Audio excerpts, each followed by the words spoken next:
Hello friends, welcome back to my channel. I hope you all are fine and safe at home.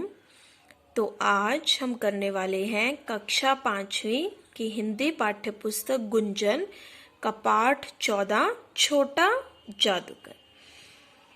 तो जादूगर कौन होता है? जादूगर होता है मैजिशियन, जो मैजिक दिखाता है, अपनी ट्रिक्स दिखाता है और उसके ट्रिक्स देखकर, उसका मैजिक देखकर हम सब क्या हो जाते हैं? हैरान हो जाते हैं, दंग रह जाते हैं और साथ ही साथ हम बहुत खुश भी होते हैं।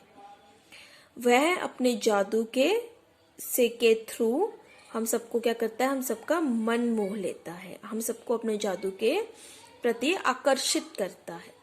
तो इस पाठ में भी हम पढ़ेंगे एक ऐसे ही छोटे जादूगर की कहानी के बारे में। तो चलिए शुरू करते हैं। सबसे पहले आते हैं बातों बातों में, जिसमें पहला प्रश्न है, आपको सबसे ज्यादा प्यार कौन करता है? तो इस प्रश्न का उत्तर आप मुझे दीजिएगा कि आपको आपके घर में सबसे ज्यादा प्यार कौन करता है। दूसरा प्रश्न है, आप अपनी माँ के लिए क्या क्या करते हैं? तो इस प्रश्न का भी उत्तर आप मुझे बताइएगा कि आप अपनी माँ के लिए क्या क्या करते हैं। जैसे कि आप अपनी माँ की हर काम में सहायता करने की, मदद करने की कोशिश करते हैं, उनकी बातों को अच्छे से सुनते हैं, समझने की कोशिश करते हैं। तो इस तरह से आप मुझे कमेंट सेक्शन में बताइएगा। छोटा जादूगर एक ऐसे निर्धन मतलब जिसके पास धन ना हो। तो छोटा जादूगर, यह जो कहानी है, एक ऐसे निर्धन बालक की, एक ऐसे निर्धन लड़के की कहानी है जो दूसरों के सहारे ना रहकर, दूसरों के भरोसे पर ना रहकर, अपने बलबूते मतलब खुद के सहारे रहकर, खुद ही सब कुछ कर कर अपने बलबूते पर अपना जीवन जीता है। उसे न कभी पिता का प्यार मिला और ना ही माँ का सहारा। तो वह जो छोटा जादूगर है, उसे ना ही अपने जीवन में कभी भी पिता का प्यार मिला है और ना ही उसे अपनी माँ का सहारा मिल पाया है। वह प्रतिदिन तमाशा दिखाकर जो पैसा कमाता है, उसी से बीमार माँ का इलाज और दोनों का जीवन निर्वाह होता है। तो वह जो छोटा जादूगर है, वह प्रतिदिन मतलब हर दिन तमाशा दिखाकर, जो भी वह तमाशा दिखाता है, जादू दिखाता है, उसे दिखाकर जो वह पैसा कमाता है, जितना भी वह कमाता है, उससे दोनों का जीवन निर्वाह का मतलब होता है गुजारा करना। तो जितने भी वो पैसे कमाता है, उनसे दोनों का, अपनी माँ का और अपना गुजारा करता है, जीवन निर्वाह करता है। तो चलिए शुरू करते हैं। कार्निवाल के मैदान में बिजली जगमगा रही थी। कार्निवाल क्या होता है? मेला होता है। तो वहाँ पर क्या था? वहाँ के मैदान में बिजली जगमगा रही थी। हंसी और विनोद का मतलब होता है हंसी मजाक। तो जैसे कि हम मेले में जाते हैं, अगर आप भी कभी गए होंगे, तो स्पेशली जो बच्चे होते हैं वह मेले में जाके बहुत खुश होते हैं, उनको बहुत मज़ा आता है, क्योंकि वहाँ पर उनको तरह तरह के झूले देखने को मिल जाते हैं। वह झूले लेते हैं और उनको तरह तरह के खाने को भी मिल जाते हैं। स्वादिष्ट खाने जो बोलते हैं हम, तरह तरह के उनको वहाँ पे मिल जाते हैं। तो बच्चे मेले में जाके बहुत खुश होते हैं। तो उन्हीं की खुशी से वहाँ पर हंसी मजाक हो रहा था, मतलब एक दूसरे के साथ बातें करते हुए, अपने माँ बाप, अपने माता पिता के साथ बातें करते हुए वह बहुत खुश थे कि हम ये देखेंगे, हम वो देखेंगे। तो कार्निवाल के मैदान में बिजली जगमगा रही थी और सभी के हंसने की, वहाँ पर मजाक करने की आवाज़ें भी आ रही थी। हंसी और विनोद का कलनाद गूंज रहा था। कलनाद का मतलब होता है खुशी की आवाज़ें वहाँ पर आ रही थी। मैं खड़ा था उस छोटे फव्वारे के पास, फव्वारा होता है फाउंटेन के पास, जहाँ एक छोटा लड़का चुपचाप शरबत पीने वालों को देख रहा था। तो जो एक व्यक्ति है वो बताता है कि वह जो था एक छोटे फव्वारे के पास ही खड़ा था, जहाँ पर एक छोटा लड़का जो था चुपचाप जो था वह शरबत पीने वालों को बड़े ही ध्यान से क्या कर रहा था? देख रहा था।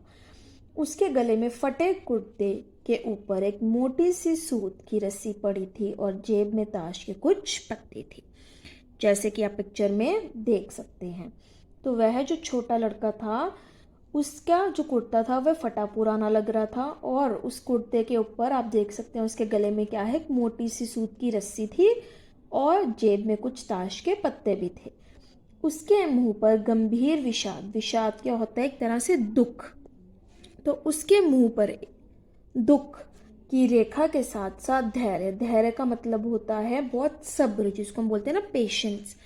तो उसके मुंह पर दुख के साथ साथ सब्र की या धैर्य की रेखा थी।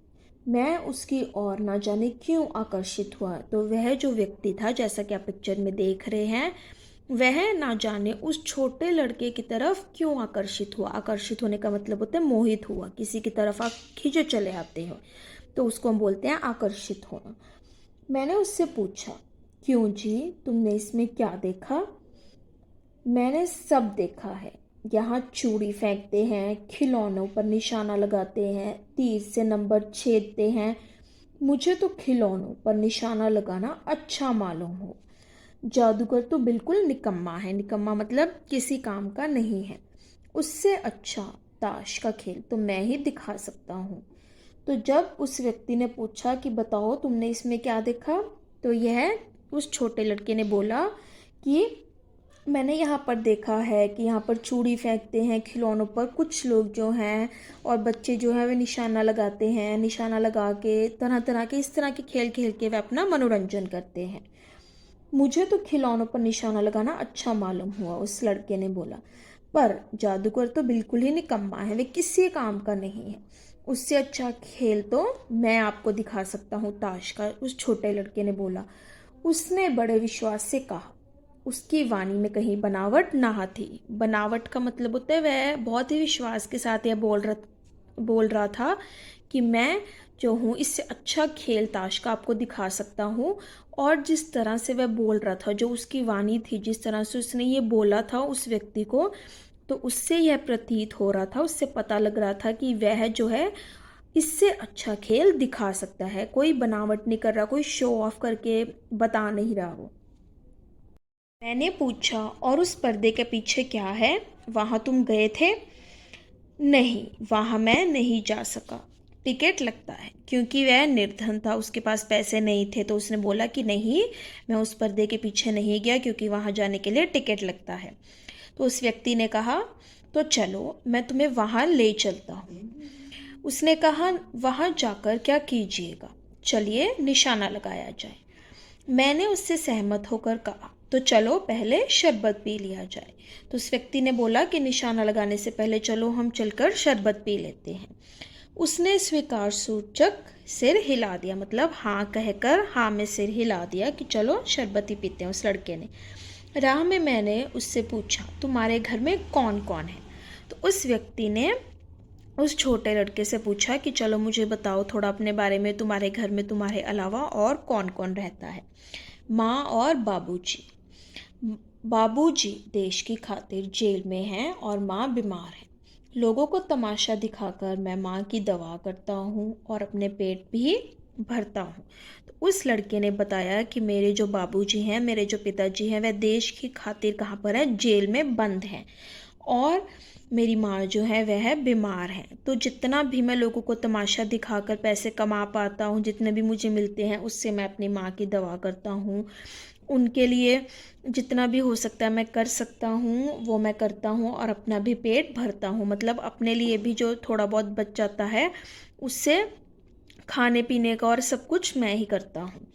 वह पक्का निशानेबाज था। खेल खेलते समय उसकी कोई गेंद खाली नहीं गई। देखने वाले दंग रह गए, मतलब हैरान रह गए। उसने 12 खिलौने बटोर लिए। बटोरना मतलब इकट्ठे करना। तो खेल खेलते समय उसका निशाना बिल्कुल अचूक था। अचूक मतलब बिल्कुल भी नहीं चूकता था। उसकी कोई भी गेंद खाली नहीं जाती थी, और जो आसपास लोग होते थे वह देखकर हैरान रह जाते थे यह सब। और इसी खेल खेल में उसने क्या कर लिए थे, 12 खिलौने इकट्ठे कर लिए थे, मतलब जीत लिए थे। अब बाबूजी आपको तमाशा दिखाऊंगा, इतना कहकर वह 9-2-11 हो गया। 9-2-11 होना मतलब यह एक मुहावरा है जिसका मतलब होता है चुपके से भाग जाना। तो उसके बाद वह जो छोटा लड़का था उसने बोला कि मैं आपको अब तमाशा दिखाऊंगा। फिर वह वहाँ से चुपके से भाग गया। अब मैं घूम कर आया तो किसी ने अकस्मात हिंडोले से पुकारा, बाबूजी। मतलब जब वह जो आदमी था, वह जो व्यक्ति था, घूम कर थोड़ा बहुत इधर उधर टहल कर मेले में आया तो किसी ने उसको पुकारा, बाबूजी। मैंने पूछा कौन है, तो उत्तर आया, मैं हूँ छोटा जादूगर। क्या उत्तर आया? मैं हूँ छोटा जादूगर। कौन था जिसने बुलाया था उस व्यक्ति को? छोटे जादूगर ने। हाथ में 4 खाने की खादी का झोला, साफ झांगिया और आधी बाहों का कुर्ता, सिर पर मैला रुमाल सूत की रस्सी से बंधा था। मस्तानी चाल में झूमता हुआ कहने लगा, बाबूजी कहिए तो खेल दिखाऊं। तो वह जो था असल में कौन था? छोटा जादूगर था। तो उसने उस व्यक्ति को कहा, चलिए बाबूजी, क्या मैं आपको खेल दिखाऊं? तभी मेरी श्रीमती जी ने कहा, दिखलाओ जी, भला कुछ तो मन बहले। तो उस व्यक्ति की जो वाइफ थी, जो श्रीमती जी थी, उन्होंने कहा, हाँ हाँ ज़रूर दिखलाओ ना, भला कुछ हमारा भी तो मन बहले, कुछ हमारा भी मनोरंजन हो यहाँ पर। उस दिन कार्निवाल के सब खिलौने उसके खेल में अपना अभिनय करने लगे। भालू मनाने लगा, बिल्ली रूठने लगी, चिड़िया का ब्याह हुआ, ताश के सब पत्ते लाल हुए, फिर सब काले हो गए। लट्टू अपने आप नाच रहे थे। श्रीमती जी ने धीरे से उसे 1 रुपया दे दिया। वह उछल पड़ा। तो जैसे ही उस व्यक्ति की जो वाइफ थी, उसकी जो बीवी थी, उसने बोला कि हाँ चलो मुझे अभिनय दिखाओ, मेरा थोड़ा मनोरंजन करो मेले में। तो जब उसने अपना खेल दिखाना शुरू किया तो जितने भी उसके पास खिलौने थे उसने बटोरे थे, वह सब अपना अभिनय, अभिनय मतलब एक्ट करना, उन्होंने शुरू कर दिया था खिलौनों ने। तो जैसे ही उसका खेल समाप्त हुआ तो श्रीमती जी जो थी उन्होंने उस छोटे जादूगर को क्या दिया? 1 रुपया दे दिया। और वह बहुत ही खुशी से क्या हुआ? उछल पड़ा, बहुत खुश हुआ जब उसको वह 1 रुपया मिला था। मैंने कहा, लड़के छोटा जादूगर कहिए, यही मेरा नाम है, इसी से मेरी जीविका, जीविका का मतलब होता है रोजी रोटी, तो इसी से मेरी जीविका मतलब रोजी रोटी चलती है। वह नमस्कार करके चला गया। तो जिस तरह से वह खेल दिखाता था, तमाशा दिखाता था, उसके जितने भी खिलौने थे, उन्होंने जो अभिनय किया था, उस कारण उसको क्या हुआ? 1 रुपया मिला और वह उससे बहुत खुश हुआ और उसके बाद वह चला गया। फिर एक दिन मैंने उसे एक झोपड़ी के पास कंधे पर कंबल डाले खड़ा देखा। पूछने पर उसने उत्तर दिया, माँ को अस्पताल वालों ने निकाल दिया। झोपड़ी में देखा तो एक स्त्री चिथड़ों, चिथड़ों मतलब फटे पुराने कपड़े, जैसे कि आप पिक्चर में देख सकते हैं, चीथड़ों से लदी हुई कांप रही थी। छोटे जादूगर ने कंबल ऊपर से डालकर उसके शरीर से लिपटते हुए कहा, माँ। तो फिर एक दिन क्या हुआ? उस व्यक्ति ने उस छोटे जादूगर को एक दिन एक झोपड़ी के पास क्या हुआ? देखा। उसके पास क्या था? कंधे पर कंबल उसने अपने डाला हुआ था।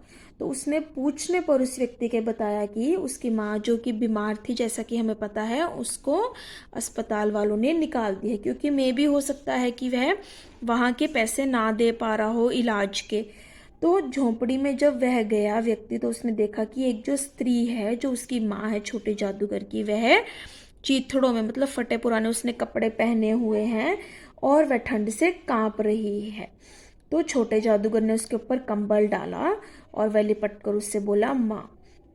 मेरी आंखों से आंसू निकल पड़े। तो जो व्यक्ति पास में खड़ा है, जैसा कि आप पिक्चर में देख सकते हैं, तो क्या हुआ? उसकी आंखों से अब आंसू निकल आए। वह उसको देख के बहुत ही क्या हुआ? दुखी हुआ उसकी माँ की हालत देख के और उस छोटे जादूगर को देख के, क्योंकि वह बहुत ही छोटा बच्चा था। जिस उम्र में उसको पढ़ना लिखना चाहिए था, खेलना चाहिए था, उस उम्र में वह क्या कर रहा है? कमाई करने की कोशिश कर रहा है।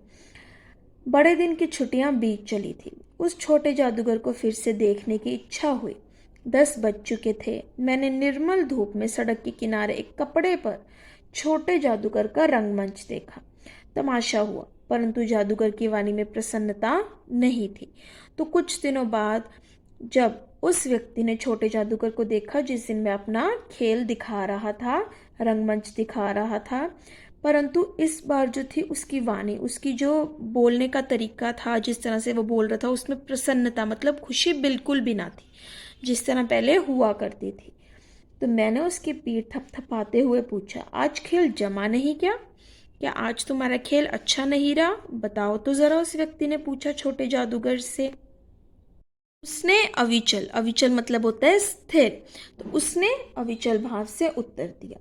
माँ ने कहा कि आज तुरंत चले आना, मेरी घड़ी समीप है। समीप मतलब निकट है, पास है, या फिर हम बोल सकते हैं नज़दीक है। तो घड़ी समीप होना यह एक मुहावरा भी है जिसका अर्थ होता है मृत्यु का समय नज़दीक होना। तो जब उस व्यक्ति ने पूछा कि आज क्या हुआ है, तुम्हारा खेल जो है वो अच्छा नहीं हुआ, तो उसने बड़े ही अविचल भाव से, स्थिर भाव से उत्तर दिया कि आज मेरी माँ ने बोला था कि तुम जल्दी घर चले आना खेल दिखाकर, क्योंकि मेरी घड़ी समीप है। मैंने क्रोध से कहा, तब भी तुम खेल दिखाने चले आए? तो जैसे इस व्यक्ति ने सुना तो वह गुस्से से बोल उठा छोटे जादूगर से कि तुम आज भी अपना खेल दिखाने चले आए, तुम्हें नहीं आना चाहिए था। उसने कहा, क्यों ना आता? अब मोटर में बैठाकर मैं, मतलब वह जो व्यक्ति है, उसे तुरंत उसकी झोपड़ी की ओर ले गया। जब तक वह झोपड़ी के भीतर पहुंचा, मतलब अंदर पहुंचा, माँ के मुंह से बे निकल कर रह गया। उसके दुर्बल, दुर्बल होता है जिसमें बल या शक्ति ना हो, उसके दुर्बल हाथ उठकर गिर गए। जादूगर उससे लिपटकर रोने लगा। उस उज्जवल, उज्जवल मतलब उस चमकती हुई धूप में पूरा संसार जैसे जादू सा मेरे चारों ओर नृत्य करने लगा। नृत्य मतलब नाच करने लगा। तो जैसे ही वह व्यक्ति उसे अपनी गाड़ी में, अपने मोटर में बिठाकर उसकी झोपड़ी ले गया, तो जैसे उन्होंने एंटर किया, वह उसके अंदर पहुंचे झोपड़ी के, तो उसकी माँ क्या हो गई, उसी टाइम उनकी मृत्यु हो गई। उसको देखकर उन्होंने वह बोलने ही लगी थी कि वह क्या हो गई, उनकी मृत्यु हो गई। तो यह देखकर छोटा जादूगर उनसे लिपटकर रोने लगा, और वह व्यक्ति भी वहीं पर खड़ा था, और वह यह सब देखकर बहुत ही क्या हुआ, उदास हुआ और दुखी हुआ। तो यह था हमारा पाठ 14, छोटा जादूगर। तो इस पाठ से हमें यह शिक्षा मिलती है कि हमें कभी भी हिम्मत नहीं हारनी चाहिए। चाहे वह छोटा जादूगर था, चाहे वो छोटा भी क्यों ना था, पर किसी न किसी तरह अपनी माँ का इलाज वह कर रहा था और अपने घर का गुजारा वह किसी तरह चला ही रहा था। क्योंकि अगर वो मेहनत ना करता तो वह ये सब कैसे कर पाता। खेलने कूदने की उम्र में, पढ़ने की उम्र में वह घर का गुजारा कर रहा था किसी तरह से। तो हमें परिश्रम यानी कि मेहनत करते रहना चाहिए, कभी भी हिम्मत हमें नहीं हारनी चाहिए। तो अगर आपको वीडियो अच्छी लगी हो तो वीडियो को लाइक, इसे अपने फ्रेंड्स के साथ शेयर, और अगर आप मेरे चैनल पर नए हैं तो चैनल को सब्सक्राइब करना बिल्कुल भी मत भूलिएगा। Thank you.